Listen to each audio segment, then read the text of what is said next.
Que a graça e a paz de Cristo sejam conosco e nesse Conectados com a Palavra, o seu devocional de hoje. Tenha paciência. Eu me baseio numa palavra do apóstolo Paulo, escrita na sua primeira carta aos Coríntios, capítulo 3, 16 e 17, onde ele diz: vocês não sabem que são santuário do Espírito Santo, que Deus habita em vocês? Se alguém destruir o santuário de Deus, Deus o destruirá, pois o santuário de Deus, que são vocês, é sagrado.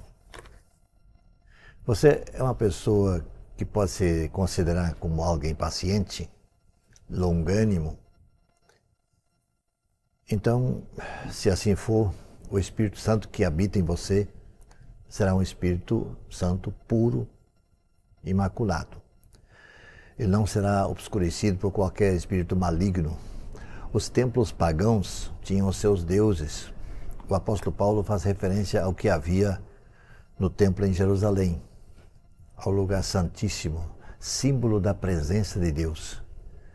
Em termos de nova aliança, Deus habita na igreja.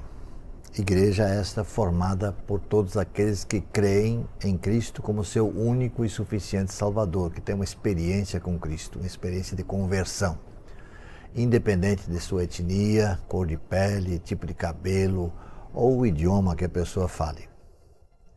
No caso do povo judeu, a profanação do templo era penalizada com a exclusão da coletividade. Nós vemos, por exemplo, em Números, capítulo 19, versículo 20, que diz uma palavra assim: mas se aquela tarde, se aquele que estiver impuro não se purificar, será eliminado da Assembleia, pois contaminou o santuário de Deus. A água da purificação não foi aspergida sobre ele, e ele será impuro. Ou ainda, pior que isso, num outro texto que nós encontramos em Levítico capítulo 15, versículo 31, que diz assim: mantenham os israelitas separados das coisas que os tornam impuros, para que não morram por contaminar por sua impureza o meu tabernáculo que está entre eles. Então, fazendo uma alegoria, comparando o templo que Paulo conhecia e que era seriamente considerado maravilhoso e importante pelo povo judeu, Paulo então traz aqui o assunto para uma nova realidade, onde ao mesmo tempo individualiza e pluraliza. Enquanto cada cristão individualmente é templo do Espírito Santo, essa ideia se traduz para a coletividade formada pela igreja, composta por todos os que creem em Cristo e o têm como seu único e suficiente Salvador. O que o apóstolo Paulo não perde de vista é o que está no âmago da questão.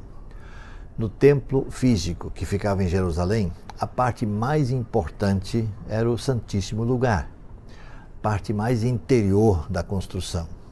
No caso da igreja, isso representa o interior de cada ser humano, o que passa-se no interior meu e o seu interior. É nisso que Deus está interessado. Então, voltando ao que nós vemos como tema para essa meditação de hoje, tenha paciência.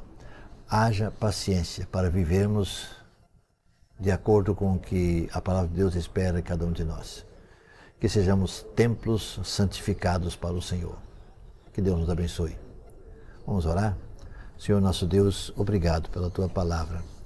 Obrigado pelo que nós aprendemos através desse texto ou desses textos que acabamos de ler. Que possamos aplicar o nosso viver no nosso dia a dia, para que o nosso viver, o nosso interior, seja um interior que Te agrade. Em nome de Jesus. Amém.